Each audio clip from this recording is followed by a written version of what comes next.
कभी भी भाई बहन, कभी भी भाई, कोई सा भी भाई, कभी भी अपनी घरवाली पे विश्वास ना करें। वो हमेशा चाहेगी तो अपने घर वालों को ही चाहेगी, कभी तुम्हें नहीं चाहेगी। नहीं तो नहीं भरोसा तुम्हें तो एक गाली पक्के देख लेना उसकी बहन की, वो तुम्हें बता देगी फिर। एक कड़वी सी बात कोई बताओ, ऐसी लेडीज़ों के बारे में या जेंट्स के बारे में कोई ऐसी बात बताओ जिसको सुनते ही मन खट्टा हो जाए। क्या फ़ायदा मन खट्टा करने से। बता कैसे चलता है ये देश, और हम इस देश में अब चालू है। हमारे देश में हर प्रकार का नशा होता है और हर गली गली घर घर में होता है। कोई ज़्यादा करता है तो कोई थोड़ा करता है, पर करते सब नशेड़ी है। बहनचोद भारत पूरा नशेड़ी है, नशेड़ियों का देश है। गालियाँ नहीं दे सकते ना भाई, गाली नहीं दो, क्योंकि इसको बहन बेटी माँ कोई भी देख सकता है वीडियो को।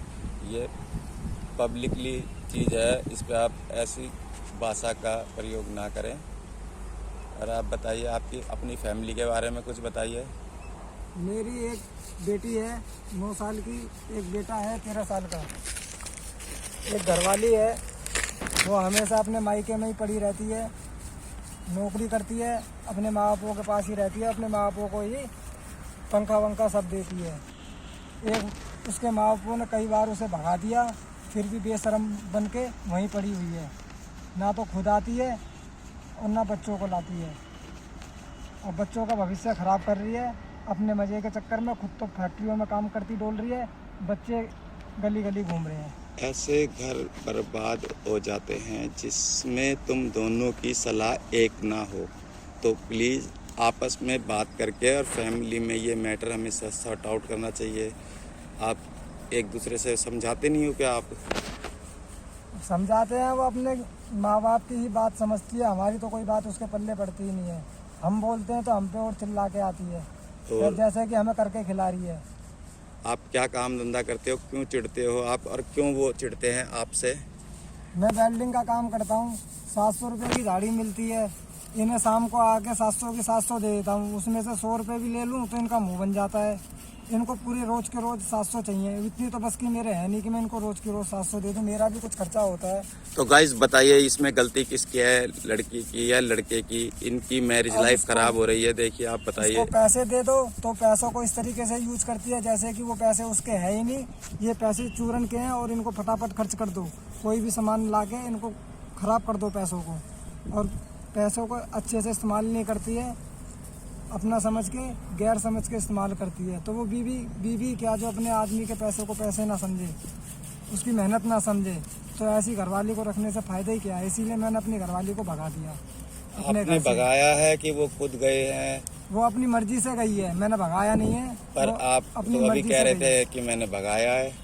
अब गुस्से में तो कह ही देता हूँ कि मैं क्रोध में आके ऐसे वर्ड यूज ना करिए कि जिससे पब्लिक में गलत मैसेज जाए।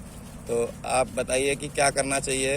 मैंने नहीं भगाया, वो अपनी मर्जी से गई है और अपनी मर्जी से ही अपने माँ बाप के यहाँ रह रही है। मैंने उससे एक बात कही थी, तू यहाँ से जाएगी मेरे से बिगर पूछे तो यहाँ पे मत आइयो दोबारा, मैंने उसको ये बात बोली थी।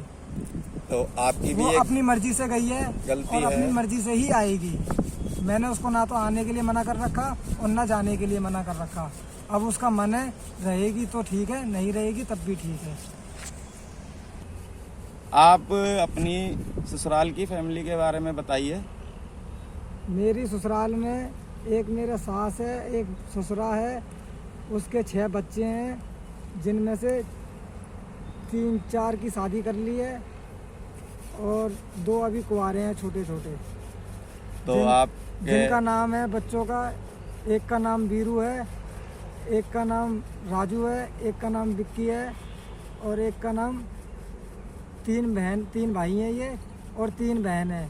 जो सबसे बड़ी वाली बहन है वो मेरे को ब्याह रखी है इन्होंने, और एक है वो दीनदयाल में ब्याह रखी है, हॉस्पिटल के पास में। क्यों भागती है? जो एक बहन है उसकी शादी करने के लिए रह रही है अभी, उसकी अभी शादी करेंगे। लड़की बार बार अपने घर जा रही है तुम्हें छोड़ छोड़ के, क्यों ऐसा? क्यों वो पैसे वाले हैं? वो इसलिए जा रही है बार बार छोड़ के कि मैं एक बार है ना कहीं से आ रहा था तो मेरे है ना पैर में एक सिरिंज चुभ गई थी, उससे मेरे को है ना उससे मेरे को थोड़े से शुक्राणु आ गए। उसकी डॉक्टर ने मेरी जांच करी तो उसने बताया घबराने की कोई बात नहीं है, इससे तुम्हें कभी प्रॉब्लम नहीं होगी, ये बीमारी तुम्हारी ठीक हो जाएगी चलते चलते। तो इसी बीमारी को लेके वो यहाँ से चली, मेरे को छोड़ के चली गई है बीमारी का वो करके। ना वो मेरे कपड़े धोती थी और ना वो मेरे पास बैठती थी और ना मेरे से मतलब रखती थी। ये बात तो है भाई कि किसी को बीमार होने के बाद ऐसा नहीं दिखाना चाहिए कि अछूत की तरह आप उससे दूर भाग रहे हो, ये वो मेरे बीमारी। साथ में बुरा बर्ताव कर रही है मेरे से बहुत ज़्यादा। हाँ, तो आप उनको डॉक्टर के पास ले जाओ और वो उनको डॉक्टर के पास जाती सारा नहीं है, पूछवाओ। उसको समझाता हूँ कि ऐसा कुछ नहीं है, तो वो डॉक्टर के पास जाने के लिए रेडी नहीं होती। कहती नहीं मेरे को सब पता है, तुम्हारी ये बीमारी कभी ख़त्म नहीं होगी, तुम मर जाओगे, ये हो जाएगा वो हो जाएगा। बस उसके दिमाग में यही चलता रहता है। और डॉक्टर के पास ले जाने के लिए कहता हूँ तो जाती नहीं है। तो आपकी बीमारी कब से है? ये मेरे को कम से कम साल वर्षा हो गया। अच्छा, अब तो मैं उससे ओके पहले हूँ। आपकी फैमिली सही चल रही थी या उससे पहले भी आपकी फैमिली में दिक्कतें आ रही थी? नहीं, कोई दिक्कत नहीं आई थी, एकदम फर्स्ट क्लास चल रही थी फैमिली। तो मतलब और ये मेरे बच्चे भी एकदम स्वस्थ हैं और मेरे घरवाली भी एकदम स्वस्थ है। इनको हाँ। तीनों को चेकअप हो रखा है। अब एक बार चेकअप और करवाना है, बोला था मैडम ने, बुलाया है अम्बेडकर में। पर ये मैं इससे कब से पीछे पड़ा हुआ हूँ कि चल चेक करवाने, ये जाती नहीं है और अब भी अपने घर में ही पड़ी हुई है। आपका और अलग होने का कारण क्या है? मेन जो मुद्दा है वो क्या है कि जो आपकी मेन वाइफ आपके मुद्दा- पास नहीं रुक रही, चले जा मेन रही है? मुद्दा हमारा ये है कि हमारे माँ बापों ने मकान बनाया पर उसमें कोई सुविधा करके नहीं दी। ना बाथरूम, लैट्रिन, किचन कुछ नहीं बना के दिया, खाली एक कमरा दे दिया कि अब इसमें रह लो, तुम अपने आप करवाओ और करो। इतनी क्षमता मेरे में थी नहीं, मैं बीमार हो गया था कि मैं अपना इलाज करवाता कि अपने मकान में पैसा लगाता।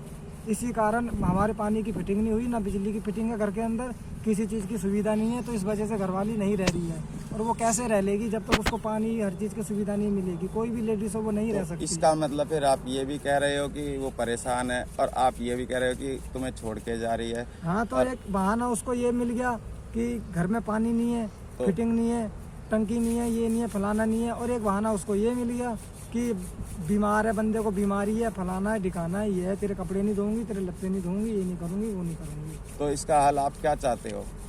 अब मैं क्या चाहता हूँ, वो जैसे रहना चाहती है वैसे ठीक है भाई।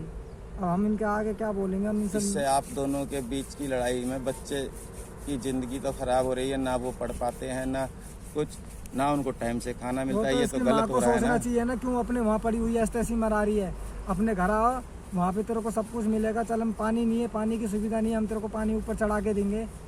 तो आपको महिला मंडल जाना चाहिए, वो इसको बुला के फिर आपकी वाइफ को समझाएंगे इस चीज़ के बारे में सारा।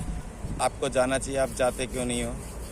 जाऊंगा, अब कोई मेरा फ्रेंड मिलेगा जो आपके मेरे को वो, जैसों के लिए ही वुमेन हेल्पलाइन चलाई गई है, आप जाके उनसे मदद मांगिए। मैं आप अपने फ्रेंड से मदद लूंगा और फिर जाऊंगा।